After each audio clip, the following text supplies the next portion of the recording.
Un qüestionari és una activitat dins de l'aula virtual que, entre altres coses, permet valorar o avaluar en quin grau l'estudiantat ha assolit els continguts del currículum de l'assignatura.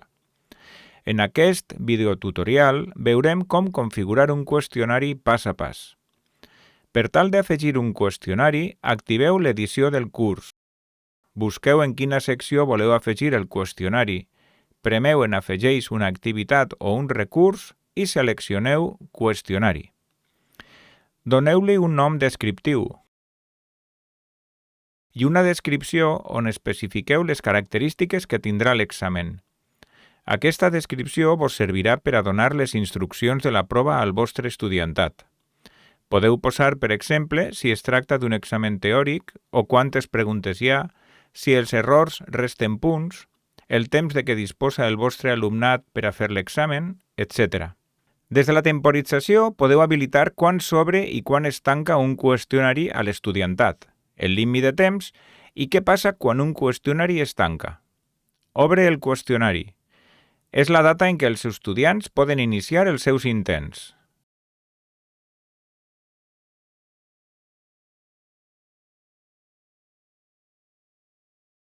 Tanca el qüestionari. És la data límit fins a la qual pot contestar l'alumnat el qüestionari. En l'exemple, l'alumnat podrà contestar entre les 10 i les 10:30 del 19 de setembre. Això vol dir que, encara que el qüestionari estiguera visible dies abans i pogueren llegir la descripció, no serà fins al dia 19 a les 10 quan els apareixerà el botó per a començar l'intent i veure les preguntes. Límit de temps. Podeu establir el temps màxim per a contestar el qüestionari complet. No és possible establir un límit de temps per a cada pregunta. Veiem que en l'exemple, encara que el qüestionari estarà obert 30 minuts, l'alumnat disposarà de 20 minuts per a contestar-lo. Això implica que si algú el comença a les 10, a les 10:20 el qüestionari es tancarà i no podrà contestar més preguntes. D'altra banda, si una persona accedeix més tard, per exemple a les 10:20, a les 10:30 es tancarà i només haurà tingut 10 minuts per a fer-lo. Quan el temps expire. Amb aquest paràmetre es pot definir què passa si un estudiant no envia el seu intent d'examen abans que el temps s'acabe. L'opció que els intents oberts s'envien automàticament és la més adequada.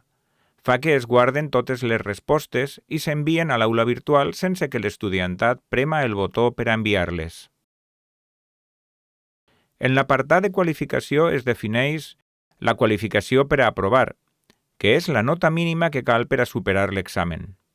En l'exemple, l'escala de qualificació del qüestionari és de 5 i la nota mínima per a aprovar-lo i fer mitjana amb les activitats de l'avaluació contínua és un 2,5. Intents permesos. La quantitat de vegades que l'alumnat pot entrar a contestar un mateix qüestionari. Per exemple, està activada i l'opció sense límits, així que si esteu configurant un examen parcial o final, és millor que ho canvieu a un intent. El mètode de qualificació s'activarà sempre que es permeten múltiples intents per respondre el qüestionari i es definirà com es calcula la qualificació final. Qualificació més alta de tots els intents, qualificació mitjana de tots els intents, la qualificació del primer intent, la resta s'ignoren, la qualificació del darrer intent, s'ignoren els anteriors. L'aspecte determina quantes preguntes es mostren per pàgina, totes en una única pàgina, una pregunta per pàgina, 2 en una pàgina, etc. El més habitual en un examen és una pregunta per pàgina. El mètode de navegació distingeix entre navegació lliure, recomanada, que permet avançar i retrocedir per les pàgines, o navegació seqüencial més restrictiva, que obliga a respondre en ordre sense poder tornar enrere, i pot resultar adient quan preguntes posteriors donen pistes o responen les anteriors. Des de l'opció Comportament de la pregunta, decidiu, en les preguntes on es dona a l'alumnat l'opció de triar entre diverses opcions de resposta, si voleu que les preguntes es mesclen dins de les preguntes. Com es comporten les preguntes? Retroalimentació diferida. És l'opció més recomanable. L'alumnat no obté cap informació sobre les respostes del qüestionari fins després d'haver-lo enviat. Mode adaptatiu i mode adaptatiu sense penalitzacions. permet als estudiants tindre múltiples intents per respondre una pregunta abans d'avançar a la següent. La pregunta pot autoadaptar-se a la resposta de l'alumnat. Per exemple, pot donar-li alguna pista abans de demanar-li que ho intente de nou. Per tal d'activar-ho és necessari que estiga habilitada la casella «Si és correcte» just baix de mentre es fa l'intent, en la secció d'opcions de revisió. Interactiu amb intents múltiples. Després d'enviar una resposta i de llegir la retroalimentació, l'estudiant ha de prémer el botó «Comprova» i torna a respondre a la pregunta abans d'intentar una nova resposta. Es poden donar pistes a l'estudiantat a través de les retroaccions per a ajudar-los. Una vegada que l'alumnat aconsegueix la resposta correcta, ja no pot canviar la seva resposta.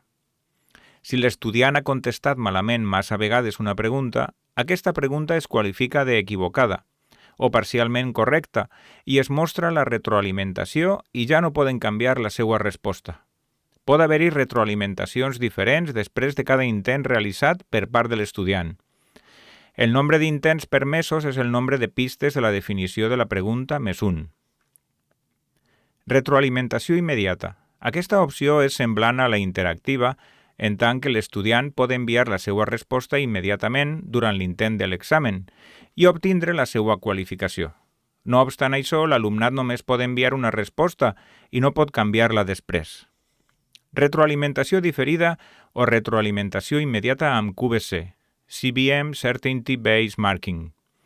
Amb el QBC, l'alumnat no solament respon a la pregunta, sinó que també ha d'assenyalar en quina mesura està segur de tindre la resposta correcta. La qualificació s'ajusta segons l'elecció de la certesa, de manera que els estudiants han de puntuar honestament el seu grau de coneixement per tal d'obtenir la millor qualificació. Des de les opcions de revisió podeu especificar quina informació podrà revisar l'alumnat i quan podrà fer-ho. Mentre es fa l'intent, en el mateix moment en què l'estudiant està llegint les preguntes i contestant-les. Immediatament després de cada intent, just després de prémer el botó per a enviar el qüestionari completat. A partir d'aquest moment, l'estudiant ja no pot fer cap modificació. Més tard, mentre encara estiga obert el qüestionari. Després d'haver enviat el qüestionari, però abans de la data i hora del tancament. Altres persones encara poden estar contestant el qüestionari. Després que es tanque el qüestionari. Quan s'ha sobrepassat la data i hora de tancament del qüestionari i ja ningú pot contestar-lo, si no s'han establert excepcions d'usuari o de grup que ho permeten. La informació que pot veure l'alumnat és l'intent, les preguntes que li han aparegut en l'examen i les respostes que ha donat. Si és correcta o no l'opció de resposta que ha donat a cada pregunta. Els punts obtinguts en el total del qüestionari. Si l'intent també està marcat, es mostrarà, a més, la puntuació de cada pregunta individual. La resposta correcta de cada pregunta. Diverses retroaccions que són sempre opcionals, específica, general o global. En un examen, almenys les 3 primeres columnes haurien d'estar totes desmarcades, per a no proporcionar les respostes a l'alumnat quan encara hi ha gent contestant el qüestionari. Si no voleu que l'estudiant tinga cap retroacció, desmarqueu també la 4ª columna completa. Posteriorment, podeu actualitzar la configuració del qüestionari perquè l'alumnat tinga accés a la retroacció de manera total o parcial. Marcar la 4ª columna completa. Marcar únicament els punts de la 4ª columna perquè només coneguen la nota global del qüestionari. En l'exemple, les 4 columnes estan desactivades i per tant l'alumnat no obtindrà cap informació, ni després d'haver-se tancat el qüestionari. Des d'aparença, podeu establir el nombre de decimals a les puntuacions que determinarà com es mostraran les puntuacions de cada pregunta i del total del qüestionari. En el paràmetre de restriccions extra durant els intents, podeu activar l'opció Bloqueja les connexions simultànies, que impedeix que una mateixa persona tinga oberta més d'una sessió en un altre ordinador, dispositiu o finestra del navegador. Si s'activa, els usuaris poden continuar amb l'intent del qüestionari únicament a la mateixa sessió del navegador.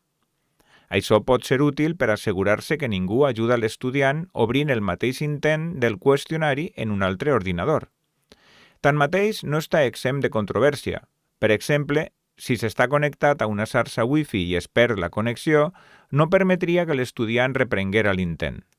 En aquest cas, caldria que l'estudiant ho notificara immediatament al professorat perquè li poguera donar de nou accés sense perdre massa temps. Si les opcions de revisió ho permeten, cada estudiant podrà rebre una retroacció global després d'enviar l'intent. Com qualsevol retroacció, aquesta és opcional. Quan indiqueu els valors numèrics en els límits de qualificació, s'ha d'incloure també el símbol del percentatge.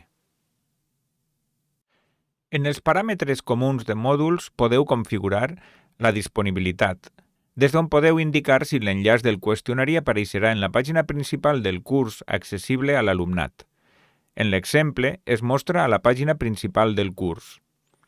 Incloure en la descàrrega de continguts del curs.